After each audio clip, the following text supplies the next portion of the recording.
একবার একটা শেয়াল বনে বিচরণ করছিল। ও একটা ছোট্ট শাবক দেখতে পেল। ও ভাবলো, আজ একেই আমি খাবার হিসেবে গ্রহণ করব। আশেপাশে দেখলো কেউ দেখছে না, তো কেউ ছিল না। আর সেই শাবকের ওপর আক্রমণ করলো, যা হলো একটা ঘোর অপরাধ। বনের নিয়ম অনুসারে আপনি কখনোই শাবকের ওপর আক্রমণ করতে পারেন না। তারপর এই খবরটা যখন রাজা সিংহ জানতে পারলেন, সভার আয়োজন করলেন। কিন্তু সেখানে শেয়াল বলল, আমি তো এরকম কিছু করিনি। কিন্তু যদি আপনি এরকম বলেন, কোনো প্রমাণ দিন, এর কোনো সাক্ষী আছে? তখন রাজা সিংহ পেঁচাকে ডেকে পাঠালেন, যে সেই মুহূর্তে বৃক্ষের শাখার ওপর বসেছিল। সে সব কিছু দেখেছিল। পেঁচা সব সত্যি কথা বলল, আর শেয়ালকে মৃত্যুদণ্ড দেয়া হলো। এবার এই কাহিনী আমি আপনাকে কেন শোনালাম? কারণ মানুষও কখনো কখনো এরকম কর্ম করেন যা শিয়াল করেছে। এটা ভাবেন কেউ দেখছে না, যখন আমি অনুচিত কর্ম করতেই পারি। কিন্তু না, আপনি যাই করুন না কেন, কেউ না কেউ অবশ্যই তা দেখছে। কোনো ব্যক্তি না হলেও কোনো প্রাণী, না হলে কোনো যক্ষ বা দেব বা প্রেত। যদি এনারা কেউ না দেখেন, তাহলে ধরিত্রী মাতা দেখেন, যেখানে দাঁড়িয়ে আপনি সেই কর্ম করছেন, তাই না? তাই একটা কথা সবসময় মনে রাখবেন, কে দেখছেন কে দেখছেন না সেই বিষয়ে ভাবা ছেড়ে দিন। এটা খুব সহজ কথা। আপনি যদি উচিত কর্ম করেন, উচিত ফল পাবেন। যদি অনুচিত কর্ম করেন, তাহলে আপনি অনুচিত ফল অবশ্যই পাবেন। সেই জন্য উচিত পথে চলতে থাকুন, উচিত কর্ম করতে থাকুন, আর আমার সাথে ভালোবেসে বলুন, রাধা রাধা। আপনি কখনো কোনো বাজকে নিজের বাসা বানাতে দেখেছেন?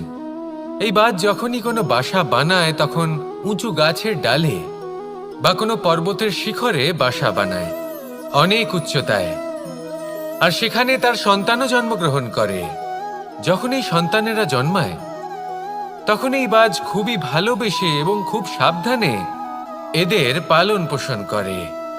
নিজের ঠোঁট দিয়ে তাদের ঠোঁটে খাবার পরিবেশন করে।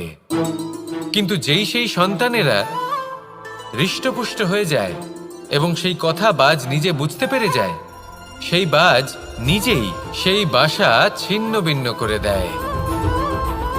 সেই সন্তান যাদের সবেমাত্র ডানা গজিয়েছে, কিভাবে উড়তে হয় তারা জানে না, সেই সন্তানগুলিকে উচ্চতা থেকে ঠেলে দেয়। সেই সন্তান প্রথমে ভয়ভীত হয়ে যায়। তারা সামনে মৃত্যুকে দেখতে পেয়ে ভয়ের কারণে তাদের ডানা ঝাপটাতে থাকে। আর সেই প্রক্রিয়াতেই সেই সন্তানগুলি উড়তে শুরু করে দেয়। এবার এই ঘটনায় আমরা কি শিক্ষা পেতে পারি? এটাই, যদি আপনি মাতা পিতা হন, তাহলে নিজের সন্তানকে অবশ্যই স্নেহ করুন, কিন্তু তাদেরকে নিজের আঁচলের তলায় বেঁধে রাখবেন না। যদি আপনি চান আপনার সন্তান জীবনে উন্নতি করুক, তাহলে নিজের মুঠো থেকে তাদের স্বতন্ত্র করে দিন। এই সংসারে সংঘর্ষ করতে দিন।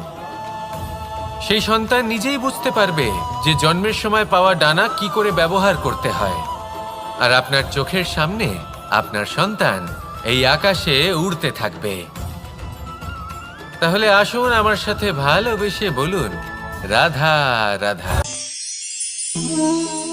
সংসারে সবচেয়ে পবিত্র মানা হয় গঙ্গা জলকে। কখনো ভেবে দেখেছেন কেন? কারণ গঙ্গা জলের আবির্ভাব অত্যন্ত শুদ্ধ হয়, তার জন্ম শুদ্ধ হয়, যেখান থেকে তার শুরু সেটাই শুদ্ধ হয়। আর শুরুটা শুদ্ধ হওয়া অত্যন্ত আবশ্যক। আমাদের জীবনে সবই শুরু হয় আমাদের ভাবনা থেকে। নিজের ভাবনাকে শুদ্ধ রাখুন, কারণ এই ভাবনা থেকেই আবির্ভাব হয় শব্দের। আপনার শব্দ শুদ্ধ রাখুন। সংসারে, এই জীবনে নিজের ভাবনা শুভ রাখলে, শুদ্ধ করলে, আপনার মন সুপ্রসন্ন হয়ে বলবে, রাধা রাধা। মানুষ জন্মগ্রহণ করে, তার সাথে ভয়েরও জন্ম হয়। ছোটবেলা থেকেই আমাদের মনে কোনো না কোনো প্রকারের ভয় থেকেই যায়। কেউ এই বিষয়ে ভয় পায় যে তার কোনো বস্তু তার থেকে দূরে চলে যাবে। কেউ এই বিষয়ে ভয় পায় যে আমি নিজেকে হারিয়ে ফেলব। কেউ এই ভেবে ভয় পায় যে আমার প্রিয়জনেরা তারা যেন আমার থেকে দূরে না চলে যায়। কেউ এই ভেবে ভয় পায় যে আমরা যেন পথ না হারিয়ে ফেলি। আদি ইত্যাদি। কিন্তু সত্যি কথা বলতে ভেবে দেখুন, এই ভয় বাস্তবে কি? শুধুই একটা মনস্থিতি, আর কিছুই নয়। যা কিছু আপনি জীবনে পেয়েছেন তা একদিন আপনাকে হারাতে হবে। এই জীবন হলো আপনারই, কিন্তু তাও একদিন সমাপ্ত হবে। তাই ভয় পেয়ে কি লাভ? এই ভয় শুধু আপনাকে জীবন যাপন করা থেকে বাধা দিচ্ছে, আর কিচ্ছু নয়। পথ হারিয়ে ফেললেই বুঝতে পারবেন যে নতুন পথ কিভাবে বানাতে হয়। কিছু মানুষকে জীবন থেকে হারালে তবেই আপনি বুঝবেন যে আপনার আপনজনকে। এই ভয়ের কারণে ভীত হয়ে থাকবেন না। এই তারা নক্ষত্র অন্ধকারের অভাবে গুরুত্ব হারায়। শিবকেও মহাদেব হওয়ার জন্য বিষপান করতে হয়েছিল। প্রত্যেক পরিস্থিতি, প্রত্যেক সাফল্য আপনার পরীক্ষা নেবে। তাতে উত্তীর্ণ হওয়া হলো আপনার কর্ম। যখনই আপনি ভয় পাবেন বা সংকটের সম্মুখীন হবেন, তখন সাহসের সাথে তার সম্মুখীন হন। মনে রাখবেন, যে সম্মুখীন হতে জানে, সাফল্য তার সাথে সবসময় থাকে। আসুন আর আমার সাথে ভালোবেসে বলুন, রাধা রাধা। আমাদের হাতটা দেখুন। এই হাতে 5টা আঙুল আছে, যা ভিন্ন ভিন্ন ধরনের। একরকম কেন নয়? কারণ হলো প্রত্যেকের নিজের নিজের গুরুত্ব আছে, নিজের নিজের মাহাত্ম্য আছে। এরা ভিন্ন, তাই একত্রিত হয়ে মুষ্টিবদ্ধ করা সম্ভব, যার দ্বারা আমরা আত্মরক্ষাও করতে পারি, আবার আক্রমণও করতে পারি। যদি 5টি আঙুল সমান হতো তাহলে মুষ্টিবদ্ধ হতে পারত না, নিজেদের মধ্যে বিভ্রান্তির সৃষ্টি করত। এবার এরকমই কিছু আমাদের সংসারেও হয়। আমাদের দেশ, যেখানে একটি ভূমির ওপর ভিন্ন ভিন্ন ধর্মের মানুষ বাস করেন, ভিন্ন ভিন্ন জাতি, ভিন্ন ধর্ম, ভিন্ন ভাষা। কিন্তু যদি আমরা এটা ভাবি যে কিভাবে এই দেশকে কল্যাণের পথে নিয়ে যাওয়া যায়, কিভাবে এর বিকাশ করা সম্ভব, তাহলে আমাদের একত্রিত হওয়া শিখতে হবে। যেইভাবে 5টা আঙুল একত্রিত হয়, মুষ্টিবদ্ধ হয়, সেইভাবেই আপনার যে ভাষাই হোক, যে ধর্মই হোক, যে জাতি হোক না কেন, ঠিক আছে, আবশ্যক হলো আপনার নিজের কর্মভূমির সাথে, আপনার ধরিত্রীর সাথে যুক্ত থাকা, সাথে থাকা। তবেই দেশের উন্নয়ন সম্ভব। তবেই এই দেশ স্বতন্ত্র থাকবে, সফল হবে, আর এই মন প্রসন্ন হয়ে বলবে, রাধা রাধা। যদি আমি আমার চোখ বেঁধে কোনো একটা নির্দিষ্ট দিকে নিজের সমস্ত শক্তি প্রয়োগ করে ছুটে যাই, তাহলে কি হবে? আমি কোথাও ধাক্কা খেতে পারি, নিজের ক্ষতি করতে পারি, কোথাও পড়ে যেতে পারি, তাই না? অর্থাৎ এটা নিশ্চিত এই কাজ আমার করা উচিত নয়। কিন্তু আজকের দিনে প্রত্যেকটা মানুষ এই কাজই করছেন, তাই না? কোনো কাজ করার পূর্বে সেই কাজের বিষয়ে সম্পূর্ণ তথ্য কোথায় সংগ্রহ করছেন? শুধু এটুকু জানেন যে এই কাজটা করলে কত ধন অর্জন করবেন আর কত নাম হবে, আর ব্যাস সামনে এগিয়ে যান। এটা উচিত নয়। পূর্ণরূপে যে কোনো কাজ করার আগেই সেই কাজের বিশ্লেষণ করে নেওয়া উচিত, তা বুঝে নেওয়া উচিত, এবং সেই বিষয়ে অবশ্যই খেয়াল রাখা উচিত যে আপনার শরীর এবং আপনার মন এই কাজ করার জন্য কি প্রস্তুত রয়েছে। যদি তা না হয়, তাহলে প্রথমে নিজেকে শুধরে নিন, তারপরে সেই কাজ করুন। যদি এইভাবে জীবনে সামনে এগোন, তাহলে সাফল্যের সম্ভাবনা জীবনে অনেক বেশি বেড়ে যাবে। তাহলে এটাই করুন, আর আমার সাথে ভালোবেসে বলুন, রাধা রাধা। এই সংসারে সাফল্য লাভ করার জন্য জ্ঞানের প্রয়োজন হয়, পরিশ্রমের প্রয়োজন হয়, দৃঢ় নিষ্ঠার প্রয়োজন হয়, নিরন্তর চেষ্টা করা প্রয়োজনীয়। কিন্তু আরো কিছু আছে যা অত্যন্ত প্রয়োজনীয় এবং গুরুত্বপূর্ণ। তা হলো ভালো বন্ধু। তাদের থাকা অত্যন্ত প্রয়োজনীয়। যদি ভালো বন্ধু থাকে, তাহলে সময় এলে তারা ঢাল হয়ে আপনাকে সুরক্ষা করবেন। সময় এলে অস্ত্রের মতো শত্রুকে সংহারও করবেন। যদি তিনি জ্ঞানী হন, তাদের মধ্যে সদ্গুণ থাকে, তাহলে এই সব গুণ আপনার মধ্যেও প্রবেশ করবে। তাহলে সাফল্যের জন্য ভালো বন্ধু পাওয়া অত্যন্ত প্রয়োজনীয়। কিন্তু শুধু বন্ধু কেন, ভালো শত্রুও থাকা প্রয়োজনীয়। এবার আপনি ভাববেন, আমি কি বললাম? যদি আপনার জীবনেও ভালো অর্থাৎ শক্তিশালী শত্রু থাকে, তাহলে আপনিও শক্তিশালী হতে থাকবেন। এই শত্রু আপনাকে প্রেরিত করবে আরো বেশি শক্তিশালী হয়ে ওঠার। কখনো কোনো হরিণকে দেখুন, তীব্র গতিতে দৌড়তে থাকে। কেন তীব্র গতিতে দৌড়য়? এই কারণে নয় যে কোথাও তার জন্য মধুর ঘাস অপেক্ষা করে রয়েছে, না, সে এই কারণে তীব্র গতিতে দৌড়য় কারণ সেটা না করলে তার পেছনে একটি সিংহ আছে যে ওকে নিজের ভোজন করে ফেলবে। তাই জীবনে বিপদ, সংকট, এই সবকিছুও হলো অত্যন্ত গুরুত্বপূর্ণ। তার সম্মুখীন হতে শিখুন আর আমার সাথে ভালোবেসে বলুন, রাধা রাধা। লক্ষ্যে পৌঁছানো অত্যন্ত কঠিন হয়। কেউ ভাবেন যে কেন এত কঠিন হয়, কেন এত কষ্ট করতে হয় লক্ষ্যে পৌঁছানোর জন্য। এই লক্ষ্য সরলভাবে কেন আমার কাছে চলে আসে না? চলুন আপনাকে একটা কথা বলি, যদি আপনার লক্ষ্য কঠিন না হয় তাহলে তাকে পাওয়া আপনার পক্ষে অসম্ভব হয়ে উঠবে। লক্ষ্যে পৌঁছানোর এই রাস্তায় আপনি যে কড়া রোদের সম্মুখীন হন, যার থেকে আপনি দূরে পালাতে চান, সেই রোদ আপনাকে প্রেরণা যোগায় যে আপনি এগোতে থাকুন। ভাবুন একজন যাত্রী যে কিনা নিজের লক্ষ্যের দিকে যাচ্ছেন, সেই পথে উনি যদি একটু ছায়া পেয়ে যান আর উনি ওখানে বিশ্রাম নেন, তাহলে তার সাথে তার ভাগ্য গভীর নিদ্রায় সেখানে বিলীন হয়ে যায়। তাই পরিশ্রমের করা রোদের থেকে কখনো দূরে পালাবেন না। জীবনে শুধু সামনে এগোতে থাকুন দৃঢ়তার সাথে। আর লক্ষ্য সরল হোক, কঠিন হোক বা অত্যাধিক কঠিন হোক, একটা কথা মনে রাখবেন, যে জীবনের লক্ষ্যে পৌঁছতে পেরেছে সে লক্ষ্য প্রাপ্তির জন্য আফসোস কখনোই করে না। রাধা রাধা। ধৈর্য, এই ধৈর্য কি কোনো গুণ, কোনো অনুভূতি, কোনো দৃষ্টিভঙ্গি? আমার জন্য ধৈর্য এক বাহন। আপনি হয়তো ভাবছেন এ কেমন বাহন? বাহন তো ঘোড়া হতে পারে, হাতি হতে পারে, উটও হতে পারে, কিন্তু ধৈর্যকে বাহন বানানো মানে? চলুন আপনাকে একটা কথা বোঝাই। পৃথিবীতে এমন কোনো বাহন নেই যে তার আরোহীকে আছড়ে ফেলেনি। সেটা উট হোক বা হাতি হোক বা ঘোড়া হোক, চলতে চলতে কখনো নড়বড় করেই বসে। তারপর সেই আরোহী পরে কারোর পায়, তারপর পরে তার নিজের নজরে। কিন্তু ধৈর্যরূপী বাহন কখনো কাউকে ফেলে না, কখনো না।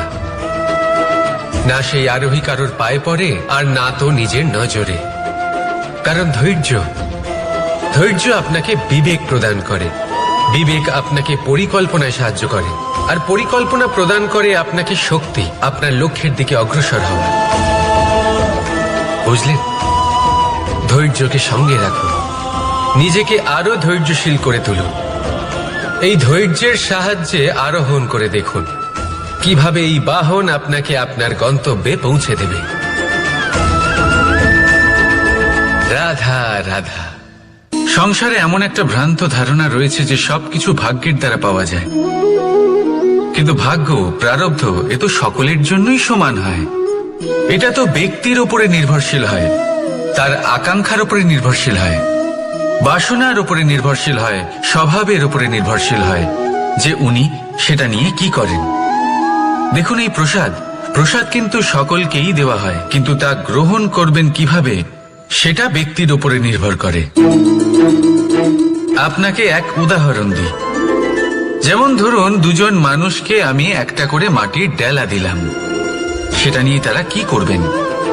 একজন মানুষ তার ছোট ছোট ডেলা বানাবেন আর পথযাত্রীদের ওপরে ছুঁড়ে মারবেন, হাসি ঠাট্টা করবেন, তাদের বস্ত্র নোংরা করে দেবেন, সেটাতেই উনি আনন্দ পাবেন। অন্যদিকে দ্বিতীয় ব্যক্তি সেই মাটির ডেলা দিয়েই নিজের জন্য একটা কুঁড়ে ঘর বানাবেন। সেই কুঁড়ে ঘর যা রোদেতে, বৃষ্টিতে, ঝড়ে তাকে সুরক্ষিত রাখবে। অনুভূতি, এই অনুভূতি বদলাতে শিখুন। এই অনুভূতি অত্যন্ত গুরুত্বপূর্ণ। ভালোবাসাতেও এই অনুভূতি হলো অত্যন্ত গুরুত্বপূর্ণ। ভালোবাসা সে বন্ধুর সাথে হোক, মা বাবার সাথে হোক, ভাই বোনের সাথে হোক, স্ত্রীর সাথে হোক, যে কারোর সাথে হোক। মনে রাখবেন, এই হলো সেই অনুভূতি যা আপনার ভাগ্য নির্ধারণ করে থাকে। তাহলে আসুন আমার সাথে প্রেমের অনুভূতি নিয়ে বলুন, রাধা রাধা। লক্ষ্য, পথ আর সাফল্য, এই তিনটেই একে অপরের সাথে জড়িত, কিন্তু অনেকবার মানুষ এদের ঠিকভাবে বুঝতে পারেন না। তারা ভাবেন যে যেরকম লক্ষ্য হবে সেরকমই পথ হবে, সেই মতোই লক্ষ্য কঠিন হলে পথ কঠিন হবে, লক্ষ্য সরল হলে পথও সরল হবে। যদি আপনাকে আসল সত্যের সাথে অবগত করাই, তাহলে দেখবেন সবকিছুই এর উল্টো। লক্ষ্য নিজের পথ বানায় না, পথ সেটাই যেটা আপনি স্বয়ং নির্বাচন করে আপনি নিজে বানান। সেই অনুসারেই আপনি আপনার লক্ষ্যে পৌঁছতে পারবেন। সেই জন্য জীবনে যখনই লক্ষ্যে পৌঁছানোর পথের বিষয়ে আপনি কোনো সিদ্ধান্ত নেবেন, তাহলে তা ভেবে চিন্তে নেবেন, কারণ এই পথ অত্যন্ত গুরুত্বপূর্ণ। পথ যদি শুভ হয়, তাহলে লক্ষ্য আপনা থেকেই শুভ হয়ে যায়। তাহলে আসুন আমার সাথে ভালোবেসে বলুন, রাধা রাধা। ভাগ্য আর কর্ম, এই দুই এমন শব্দ যাকে ঘিরে সমগ্র সংসার। কেউ বলে আমার ভাগ্যে এটা ছিল না, যা পেলে আমার জীবন অন্যরকম হতো। কেউ বলে আমার গত জন্মের কর্ম নিশ্চয়ই এমন ছিল, যে কারণে এই জন্মে এরকম ভাগ্য পেয়েছি আমি। এসব বাদ দিন আর একবার শান্ত চিত্তে ভাবুন।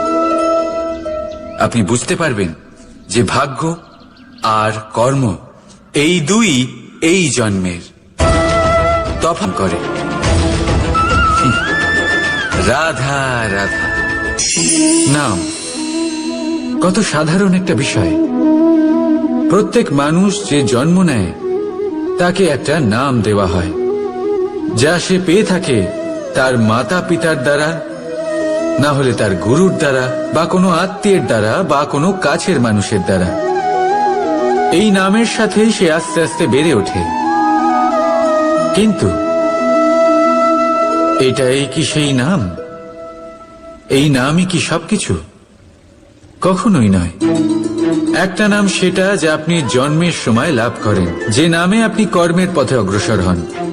আরও একটা নাম সেটা যা আপনি আপনার কর্মের দ্বারা অর্জন করেন, আর এই নামেই আপনাকে সবাই যুগ যুগ ধরে মনে রাখে।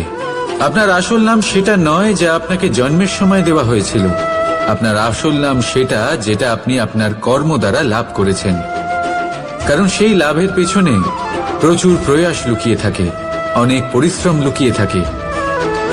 কিন্তু যদি আপনি চান যে মানুষ আপনার নাম মনে রাখে, তাহলে আপনাকে কর্মের পথে অগ্রসর হতেই হবে, শুভ কর্ম করতে হবে, অনর্গল চেষ্টা করে যেতে হবে, মহান কাজ করতে হবে। আর বিশ্বাস করুন, আপনি একটা মহান নামের ফল অবশ্যই লাভ করবেন। রাধা রাধা। আমি এখানে একা এই বনে বসে আছি, বাঁশি বাজাচ্ছি। কার জন্য? কে আছেন এখানে? কেউ নেই। আমার প্রজা, আমার রাজ্য, আমার পরিবার আমার থেকে অনেক দূরে আছেন। আমি এখানে একা এই বনে বসে এই আকাশের এই রঙের, গাছের এই সব ফলের, মাটির সুবাসের আনন্দ উপভোগ করছি। কেন? আমি হলাম দ্বারকাধীশ। এমন কি রাজকীয় বা ভৌতিক সুখ রয়েছে যে আমি ওখানে পেতে পারি না? সবকিছুই পেতে পারি, তাও এখানে বনে একা বসে আছি। কোন সুখ খুঁজে চলেছি? একা থাকার সুখ। আমরা প্রত্যেকদিন অনেক মানুষের সাথে, চিন্তাধারার সাথে, কর্মের সাথে, পরিস্থিতির সাথে, সুখ দুঃখের দ্বারা বেষ্টিত থাকি। জীবনের এই চক্রে আমরা জড়িয়ে পড়তে থাকি। যতই আমরা এই সমস্যার সমাধান করি, আমরা ততই এতে জড়িয়ে পড়ি। আমরা এতটাই জড়িয়ে পড়ি যে যখন আমরা আয়নায় নিজেদের দেখি, তখন আমরা নিজেদের চিনতেই পারি না। এমন মনে হয় যেন আমরা নিজেদের হারিয়ে ফেলেছি। সেই জন্য প্রত্যেক দিন আপনি কিছু সময় নিজের সাথে কাটান একান্তে। এটা অত্যন্ত আবশ্যক। নিজের অস্তিত্বের গভীরে গিয়ে দেখতে শিখুন, নিজেকে বুঝুন। অদ্ভুত শান্তির অনুভূতি হবে। যেমন এই বায়ু, এই বৃক্ষ, এই পুষ্প, এই নিসর্গ, এদের মতো আপনিও কখনো একলা হতে শিখুন। কখনো নিসর্গের একটা অংশ হয়ে দেখুন। এই মন প্রসন্ন হয়ে বলবে, রাধা। একবার একটা শেয়াল বনে বিচরণ করছিল। ও একটা ছোট্ট শাবক দেখতে পেল। ও ভাবলো, আজ একেই আমি খাবার হিসেবে গ্রহণ করব। আশেপাশে দেখলো কেউ দেখছে না তো, কেউ ছিল না। আর সেই শাবকের ওপর আক্রমণ করল, যা হলো একটা ঘোর অপরাধ। বনের নিয়ম অনুসারে আপনি কখনোই শাবকের ওপর আক্রমণ করতে পারেন না। তারপর এই খবরটা যখন রাজা সিংহ জানতে পারলেন, সভার আয়োজন করলেন। কিন্তু সেখানে শেয়াল বলল, আমি তো এরকম কিছু করিনি। কিন্তু যদি আপনি এরকম বলেন, কোনো প্রমাণ দিন, এর কোনো সাক্ষী আছে? তখন রাজা সিংহ পেঁচাকে ডেকে পাঠালেন, যে সেই মুহূর্তে বৃক্ষের শাখার ওপর বসেছিল। সে সব কিছু দেখেছিল। পেঁচা সব সত্যি কথা বলল, আর শেয়ালকে মৃত্যুদণ্ড দেয়া হলো। এবার এই কাহিনী আমি আপনাকে কেন শোনালাম? কারণ মানুষও কখনো কখনো এরকম কর্ম করেন যা শিয়াল করেছে। এটা ভাবেন কেউ দেখছে না, যখন আমি অনুচিত কর্ম করতেই পারি। কিন্তু না, আপনি যাই করুন না কেন, কেউ না কেউ অবশ্যই তা দেখছে। কোনো ব্যক্তি না হলেও কোনো প্রাণী, না হলে কোনো যক্ষ বা দেব বা প্রেত। যদি এনারা কেউ না দেখেন, তাহলে ধরিত্রী মাতা দেখেন, যেখানে দাঁড়িয়ে আপনি সেই কর্ম করছেন, তাই না? তাই একটা কথা সবসময় মনে রাখবেন, কে দেখছেন কে দেখছেন না সেই বিষয়ে ভাবা ছেড়ে দিন। এটা খুব সহজ কথা। আপনি যদি উচিত কর্ম করেন, উচিত ফল পাবেন। যদি অনুচিত কর্ম করেন, তাহলে আপনি অনুচিত ফল অবশ্যই পাবেন। সেই জন্য উচিত পথে চলতে থাকুন, উচিত কর্ম করতে থাকুন, আর আমার সাথে ভালোবেসে বলুন, রাধা রাধা। বাহ, পুষ্পের সুবাস আমার খুব ভালো লাগে। অত্যন্ত সুন্দর হয় এই পুষ্প। এইভাবে চারিদিকে পুষ্প দেখে মন আনন্দিত হয়ে ওঠে। এবার আপনারা ভেবে দেখুন, আমার চারিদিকে পুষ্প নয়, আগুন আছে। তাহলে কি হবে?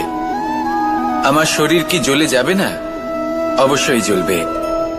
শরীরকে কি আগুনের তাপ সহ্য করতে হবে না? অবশ্যই সহ্য করতে হবে। এটাই হলো প্রকৃতির নিয়ম। এই নিয়ম কিন্তু আমরা সবাই জানি, কিন্তু আমাদের মধ্যে বেশিরভাগ মানুষ এই বিভ্রান্তি নিয়ে বাঁচি যে এই যে প্রকৃতির নিয়ম, তা আমার ওপর প্রযোজ্য নয়। তা কিন্তু নয়। আমাদের চতুর্দিকে এই যে নিসর্গ রয়েছে, আমরা তার কতটা ক্ষতি করি সেটা একবার ভেবে দেখুন। আমরা বনাঞ্চল জ্বালিয়ে দিই, বায়ু দূষিত করি, জল দূষিত করি, প্রাণীদের হত্যা আমরা করি। কেন? এই নিসর্গ আমরা নষ্ট করি, যদিও আমরা জানি যে আমরাও হলাম এই নিসর্গেরই অংশ। এবার দেখুন, শরীরের কোনো অংশে যদি আগুন ধরান, আস্তে আস্তে সমস্ত শরীরও জ্বলে যাবে। সেইভাবেই নিসর্গ যদি নষ্ট হয়ে যায়, তাহলে মনুষ্য জাতিও নষ্ট হয়ে যাবে।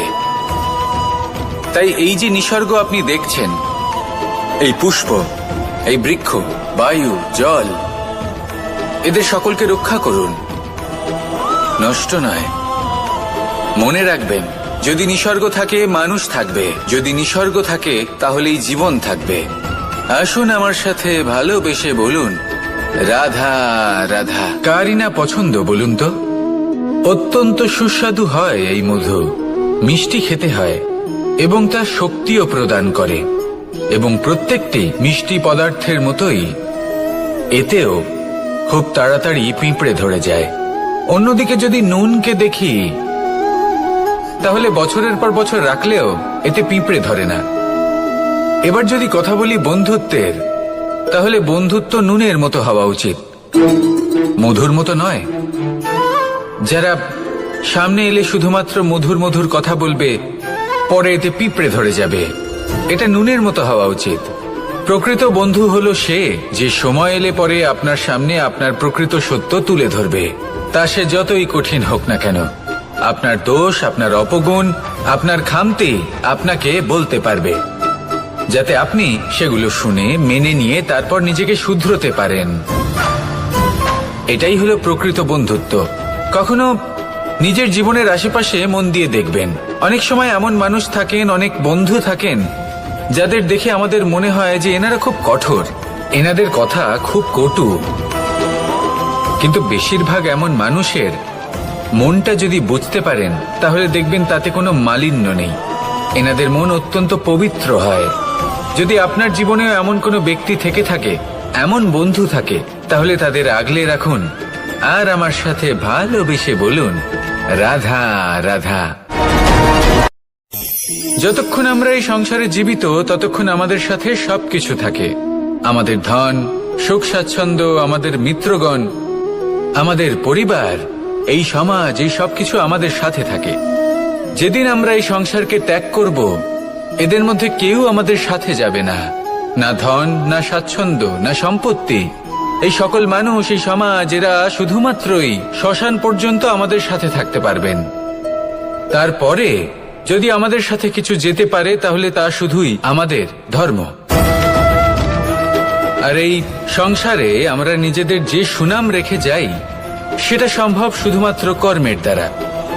সেই জন্য সংসারে যতদিন পর্যন্ত জীবিত আছেন, যদি কিছু অর্জন করতে চান তাহলে ধর্ম অর্জন করুন, ধর্মের বিষয়ে স্পষ্টতা অর্জন করুন এবং কর্ম অর্জন করুন।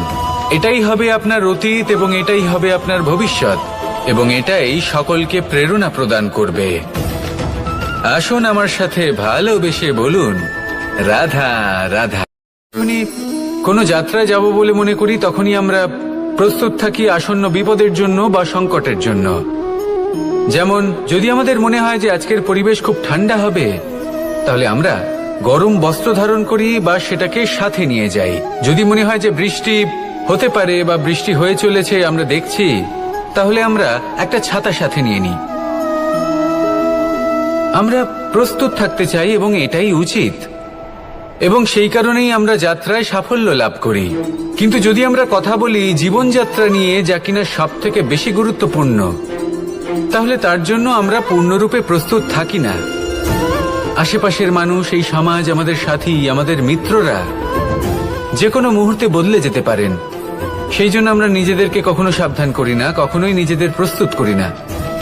আমাদের এটা কখনোই মনে হয় না যে এরকম হতে পারে, আর সেই কারণেই শেষে গিয়ে আমরা অত্যন্ত দুঃখ পাই। একটা অমূল্য শিক্ষা আছে যেটা আমাদের লাভ করা উচিত, সতর্ক থাকা উচিত। এই জীবনযাত্রার জন্য শুধুমাত্র এই পরিবেশের বিষয়ে তথ্য সংগ্রহ করা বা তাকে অনুমান করা, এটুকু হলেই চলবে না। আমাদের আশেপাশের মানুষজনকে দেখতে হবে, তাদের স্বভাব, পরিস্থিতির ওপর নজর রাখতে হবে। যখন তারা রং পাল্টাচ্ছেন নজর রাখতে হবে, তা অত্যন্ত আবশ্যক। পরিবর্তন আপনার জীবনে অবশ্যম্ভাবী, সঠিকভাবে তার সম্মুখীন হন। আসুন আমার সাথে ভালোবেসে বলুন, রাধা। এই সংসারের সব থেকে বড় সুখ কি?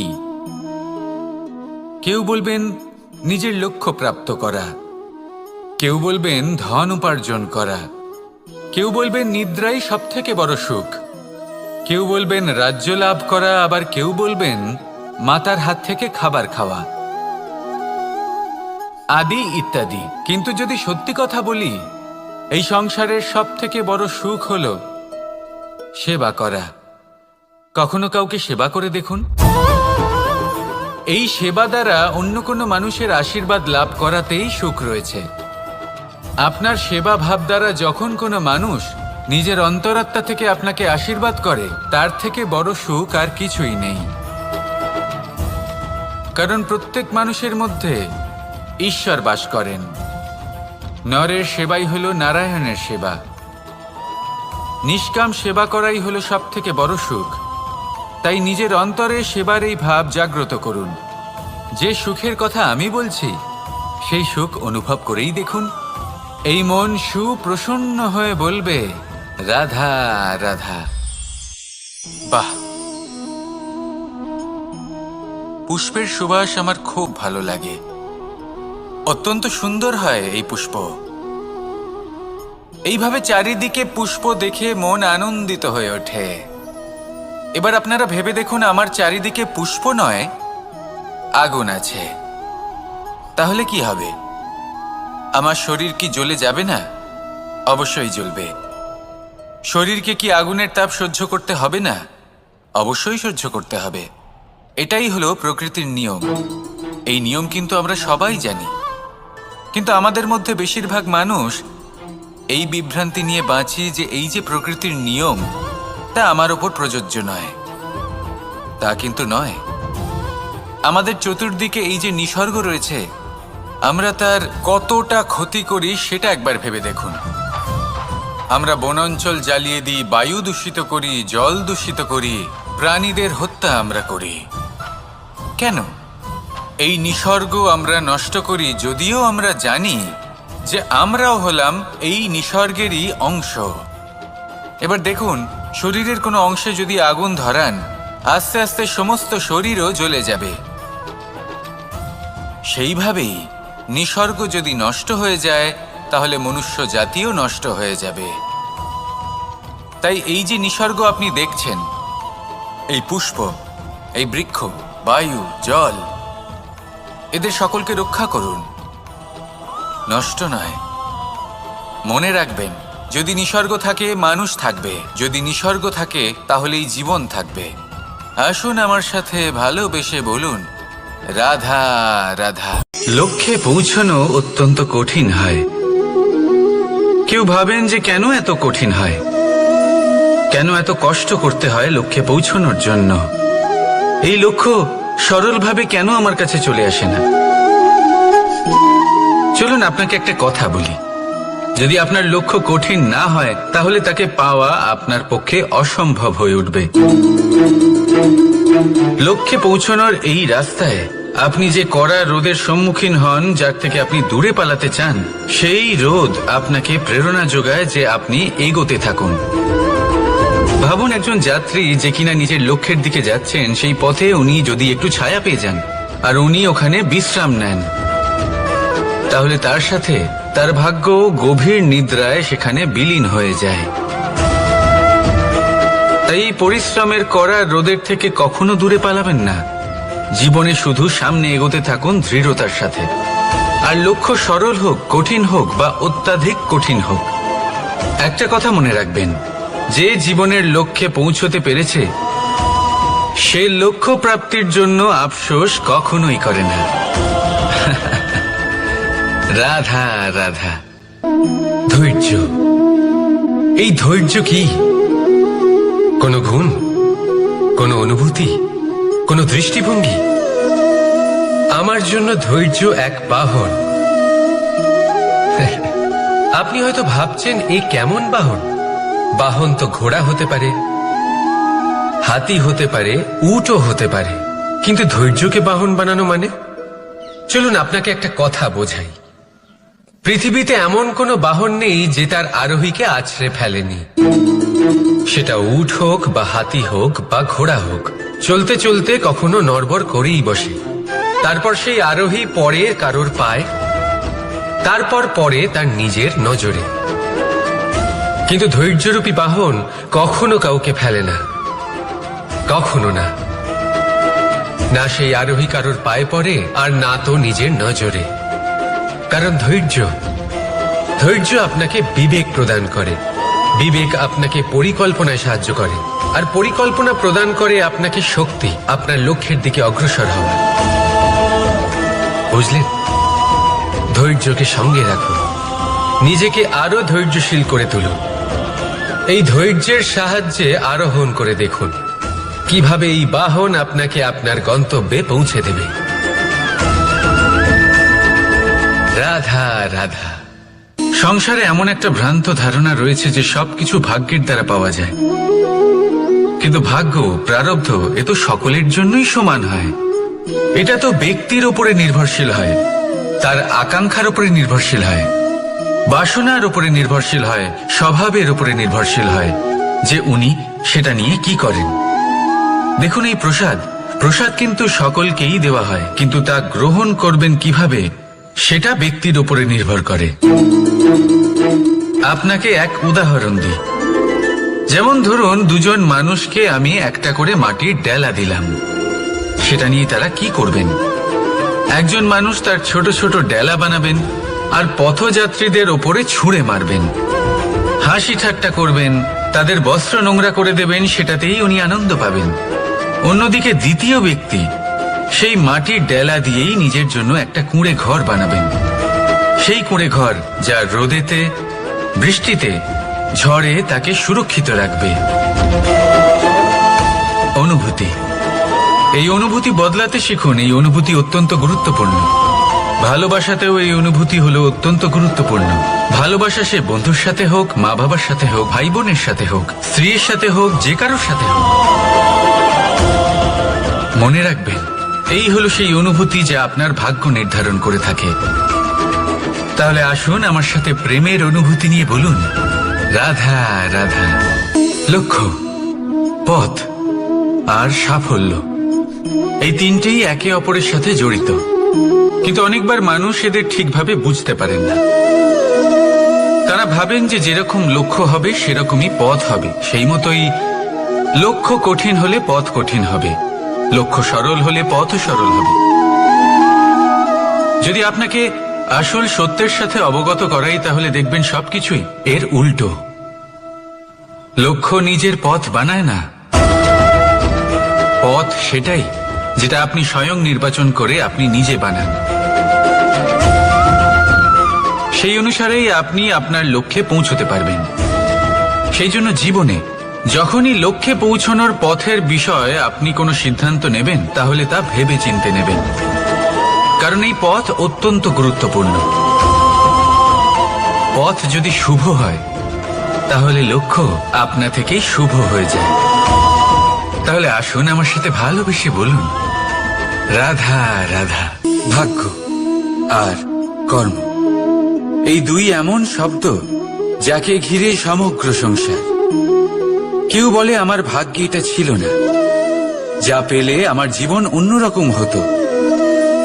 কেউ বলে আমার গত জন্মের কর্ম নিশ্চয়ই এমন ছিল, যে কারণে এই জন্মে এরকম ভাগ্য পেয়েছি আমি।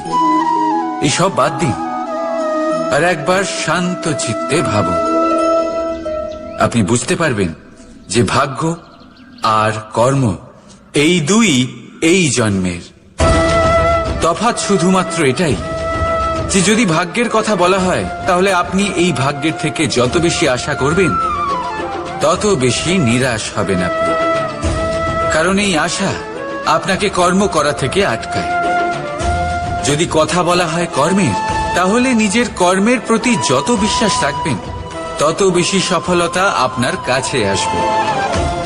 তাই একটা কথা মনে রাখবেন, ভাগ্য আপনার কর্ম নির্ধারণ করে না, কিন্তু আপনার কর্ম আপনার ভাগ্যকে অবশ্যই নির্ধারণ করে। রাধা রাধা। নাম কত সাধারণ একটা বিষয়। প্রত্যেক মানুষ যে জন্ম নেয়, তাকে একটা নাম দেওয়া হয়, যা সে পেয়ে থাকে তার মাতা পিতার দ্বারা, না হলে তার গুরুর দ্বারা, বা কোনো আত্মীয়ের দ্বারা, বা কোনো কাছের মানুষের দ্বারা। এই নামের সাথেই সে আস্তে আস্তে বেড়ে ওঠে। কিন্তু এটাই কি সেই নাম? এই নামই কি সবকিছু? কখনোই নয়। একটা নাম সেটা যা আপনি জন্মের সময় লাভ করেন, যে নামে আপনি কর্মের পথে অগ্রসর হন। আরও একটা নাম সেটা যা আপনি আপনার কর্মের দ্বারা অর্জন করেন, আর এই নামেই আপনাকে সবাই যুগ যুগ ধরে মনে রাখে। আপনার আসল নাম সেটা নয় যা আপনাকে জন্মের সময় দেওয়া হয়েছিল। আপনার আসল নাম সেটা যেটা আপনি আপনার কর্ম দ্বারা লাভ করেছেন, কারণ সেই লাভের পেছনে প্রচুর প্রয়াস লুকিয়ে থাকে, অনেক পরিশ্রম লুকিয়ে থাকে।